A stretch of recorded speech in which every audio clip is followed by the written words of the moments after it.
weather is warming up, and we're headed outside to dig in to the answers for those everyday questions you face in your lawn and garden. Don't miss it. Spring only comes once a year. Ooh, there it went.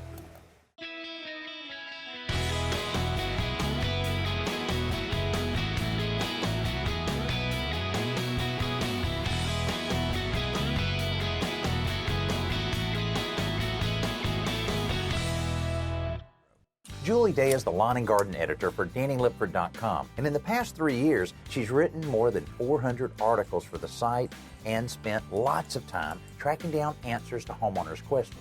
Plus, she really loves making a landscape look more beautiful. Well, Julie, I know one thing that homeowners are always worried about, weeds. It seems like they pop up everywhere, especially during this time of the year. How do you attack these things? The key is to figure out a way to manage them so that you don't get overwhelmed by them, but also understanding that you're never going to get rid of them completely. Right. I mean, is the best way just to completely pluck them out of there? It is, if you're willing to do that. Little tools like this are great for targeting just a weed without digging up the surrounding plants, and just pop out the root and all. Okay, what about spot spraying with just a poison? Sure.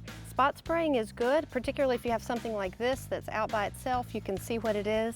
You need to be really careful to read the labels of the product so that you know what you're getting. I got you. Okay, now what about basically the mulch itself? How important is maintaining the mulch in the flower bed? I think mulch is one of the most important things you can do. It's good for your garden in so many ways, but it also keeps the weeds, either smothers the ones that's here or prevents the seeds from getting enough sunlight to be able to grow. Okay, you just reminded me about something now. My wife will pull weeds all the time. She'll pull them, here and there, but a lot of times she'll leave them on a patio or a sidewalk and everything. And I've heard that it can rain and really spread those seeds. Is that right? It really can. All right, you proved me right then. Good. You're right on this one.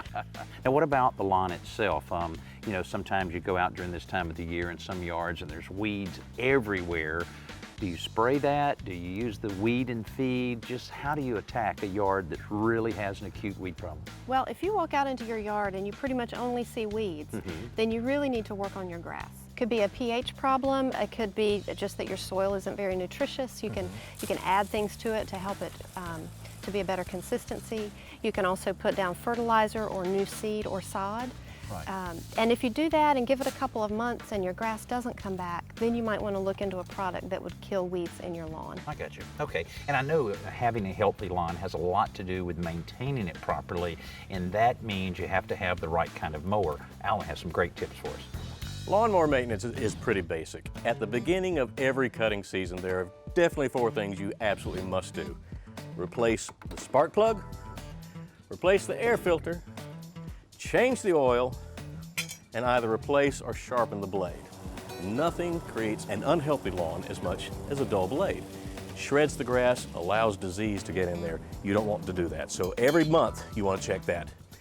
Every time you mow, no matter what, when you are finished, allow the lawnmower to cool down completely, disconnect the spark plug, check the air filter, make sure that it's clean. If you have to get a new one, do so. But then you also want to check the underside of the deck. Clean it with a garden hose, spray it down very well, because believe it or not, particularly if you have a mulching blade like this, having the underside of that deck filthy can use up to 20% more fuel. And with today's gasoline prices, every penny counts. Now, one subject we get a lot of questions on, both on our website and on our radio show, Homefront, is all about fertilizer. So, Julie, take us through a little fertilizer clinic here. First of all, when is the best time to fertilize your lawn? Most people like to fertilize in the spring. That's right when things start growing, everything turns green. It's a good time to feed most lawns and most garden plants. Okay, and how do you know which one to use? There are 3 numbers on the front of the bag. The first number represents nitrogen. That's the nutrient that makes things green. It makes the grass blades come up thick and strong. That's typically the one that's going to be higher in the spring. I see. Phosphorus is the middle number. That generally helps plants to grow roots and blooms and fruits. I got you. Okay. So you'll see that number higher on fertilizers for vegetable gardens a lot of times. Oh, I got you. Okay, cool. And the final number, potassium, is kind of an all-over plant strengthening nutrient. You'll see that number higher a lot of times in the fall, getting ready for winter. Most of the time, a balanced fertilizer with the 3 numbers the same, like These and these both have the same ratio of all 3 nutrients. That's called a balanced fertilizer, and that's usually good for your shrubs and trees, your flowers. If you're concerned about the phosphorus runoff and about pollution in the groundwater, you can choose one like this one that doesn't have any phosphorus in it. It just has nitrogen and potassium, so it's a little safer for the environment. Okay, we have all the answers. Julie knows a lot about the yard, and here's someone that knows a lot about simple solutions. If you're fortunate enough to have a utility sink like this in your home, you know how useful it is for washing up after painting projects and home improvement projects. We often call these slop sinks, and if you take a look at this lovely fixture here, you can see why. This has been used for cleaning up some staining and painting projects. Now, besides washing up after jobs, this is also a great place to dry items, especially after a painting job. What I did is I took a section of ventilated shelving that was left over from a closet remodeling job, and with a hacksaw I just trimmed it so it was a little bit longer than the width of the sink, and you see it sits right on there. The nice thing is that because it has this downturned lip, it really just sits on, locks right on, so it doesn't move around. And so now I can take like paint roller sleeves and sponges and rags used during a project and lay them right on there, and they dry pretty good. The ventilated shelving, right? The air goes right through this. And these are vinyl coated, so you don't have to worry about them rusting. And even paint brushes dry quickly off of this rack, but rather than laying them flat, what I like to do is, this is just a piece of bent wire from a clothes hanger. You can just hang it on the back there, and it keeps the bristles up off the bottom of the sink so they dry nice and straight. This week we're talking about solving a lot of the problems you may have out in your yard or garden, and a lot of those problems can be solved by making the right decisions. That's especially true when you're talking about landscape borders like we have here. Now, of these choices, tell us some of your favorites and maybe some of the pros and cons. Well, there really are lots of options, and it kind of depends on what your purpose is. For example, this one is really easy to install. It just taps right down into the ground, but it sits on top. It's not going to keep those roots from going underneath. It will hold back your mulch, and it will give that visual line, but that's about all that one will do. And this one must, with it having the points on it, must actually drive down into the ground. I wonder how successful that is. That can work really well. You just tap that gently down into the ground. You can do at whatever depth you want. If you're trying to hold back mulch, you might leave a little bit of it sticking up. If you're trying to prevent grass, you might want to hammer it down a little farther. Okay, all right. And this is one that's, what, made out of all recycled material, right? This is a great one, made out of 100% recycled plastic. The pieces just fit together, and what's great about them is that they are flexible. It's easy to do curves. Okay. Hey, now, I've used this before. This is not any fun at all to put in. This can be difficult. You do have to dig a trench with both of these in order to fit them in there. And then you can decide how deep you want it. But with edgings like this, if you get it too deep, your mulch is going to spill out. If you get it too shallow, it's going to pull out and fall out into the yard. So you have to be sure that it's really firm in the ground. Another topic that draws lots of questions is raised vegetable gardens. Hey, Alan. Hey, Julie, I heard you in town. I heard you had quite an experiment going on here. It's a test. It's I don't know if it's going to work or not. I wanted to raise a bed. Right? Okay. Got some fruits, some vegetables. Here's the experiment. A little layer of dirt, and then I weaved in a soaker hose. Okay. And then covered more dirt. So now I've got instant water under there. Right to the roots. Right. And then covered this with a weed cloth. And I'm thinking this is going to work, but I was hoping you'd maybe give me an honest opinion. I think this sounds very well thought out. You're a man who has pulled many a weed in his day. Yes. And you want to make sure it doesn't happen again. And this weed blocker fabric should help keep anything that might want to sprout in here from having a chance. Now I know the big issue, of course, after this is going to trying to keep the birds and the critters away. But, sure. But with a raised bed, you have something right here. You can attach a frame if you need to. You can do trellis. You could do bird netting. Yeah. Anything you want, just attach it right to the frame. So you can help me plant these, and Like, at the end of the harvest season, I'm thinking fish fry and fresh vegetables. I'll wait for my invitation. One question we get all the time is about pruning. So Julie, when, where, how? Tell us about it. You got 3 different kind of shaped bushes here. How do you approach it? Evergreens like these hollies are best pruned during the winter time when they're dormant. That'll be safer for the plant, less stressful. You'll get a better result from that. Okay, all right, and then this is an azalea. These azaleas have just finished blooming, and right after a plant blooms is another good time to prune it. so that it'll be sure to bloom next year and have plenty of time to recover from the pruning. Well, I've seen people that have really gotten aggressive in trimming things back, and you end up with a lot of like dead stuff like you see in here that actually showing. What are they doing wrong? Just cutting too much? Well, when you trim things into a wall shape or into a rounded shape and you do it over and over again, eventually it blocks light from the inside and you end up with dead branches. Oh, I see. A good way to fix that is every couple years to go in and take out some of these branches, open up some chunks here to let light come in, and it'll start to turn green back in the middle. Okay, and what about something like this? This is, of course, lower to the ground, obviously had a shape. Do you just simply come back and then just kind of reshape it in a round fashion like this? Well, for a small one like this, you mostly want to just keep it in shape. You may want to come in either after it blooms or over the winter and take out some larger branches, let some light get into the middle. Okay, do you use the old school way here, or do you like the electric, gasoline-powered hedge trimmers? I like the old school way because I like to know what I'm trimming. The electric ones can sometimes tear the leaves. It doesn't give as nice an edge, but they can be helpful if you have a big job to do. Right, that makes sense. Okay, well, right now, let's check out our best new product of the week. You know, when I was growing up, my mom always said, now drink your glass of milk because it's got calcium in it and you'll grow up nice and strong.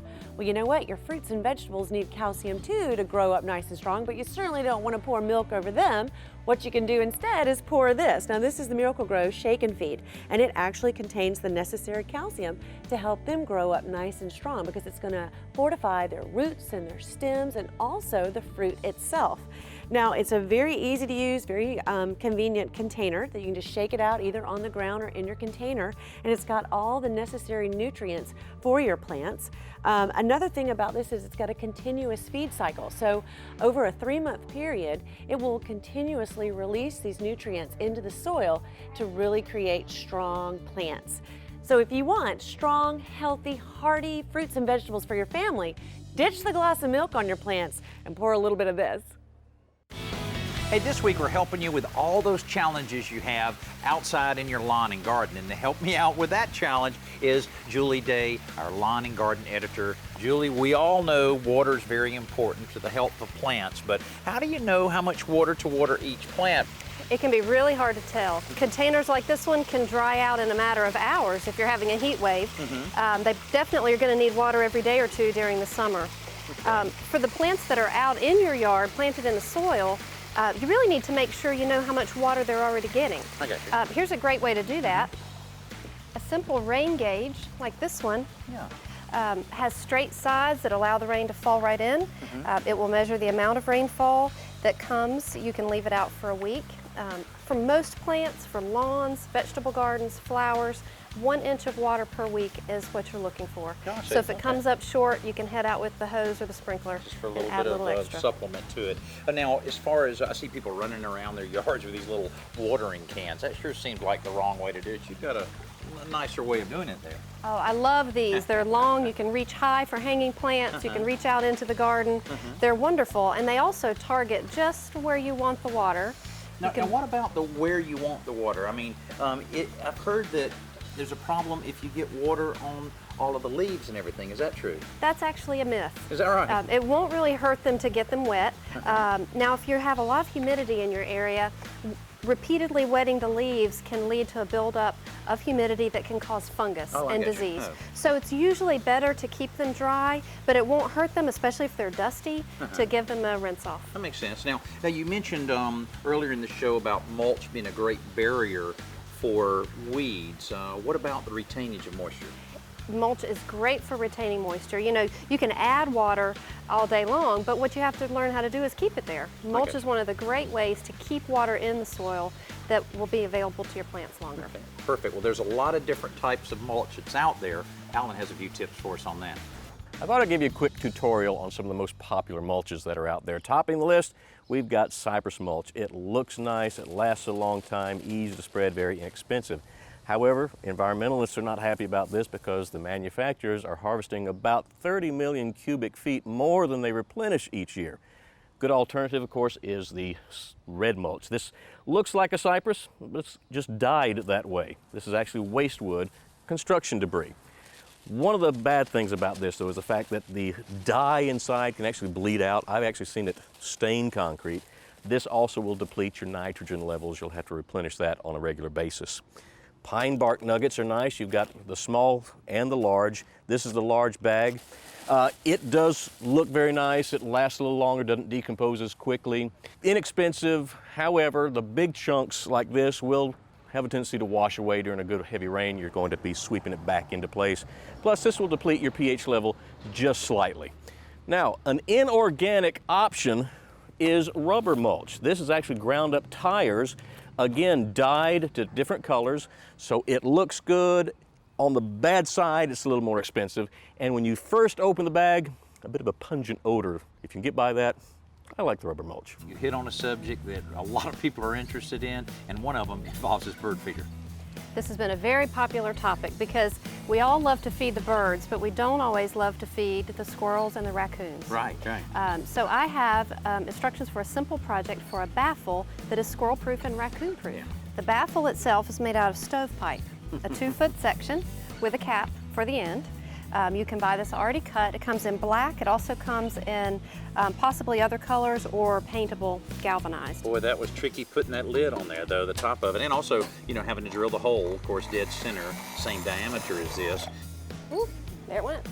And then it took a little while for us to get that on, didn't it? It really was tough. You kind of have to work that on there, but once you get it, you use some self-drilling screws to attach it around the edges, and you are ready to install. Slip it over here. Let's see if I can guide it through there. There we go. And it rests down there. This goes back on top. And tonight dinner will be for just the birds. A lot of people have the idea that in order to think green, you have to think outside the box. Well, today I thought I would show you a way to think green with the box by making a simple weed barrier. You don't even have to pull any of the weeds. Just break the box down and place it directly on top of the weeds, overlapping the seams so that there's no gaps. Then soak all of this with water to really speed up the decomposition. Now you're ready to cover this with mulch, which will compress down in just a few days. Another benefit is that as the cardboard breaks down, it produces a sugar that attracts earthworms, which in turn creates healthy soil. You can plant anything you want in this new weed-free bed. Just cut through the cardboard when you're making your hole. And you can smile knowing that you're helping to keep more waste out of the landfills. Hey, I hope you enjoyed this week's show. I'm Danny Lipford. We'll see you next week here on Today's Homeowner. Hey, Alan, what happened to that last raised bed thing that you did? It was a nuclear disaster. Oh, it was pretty interesting.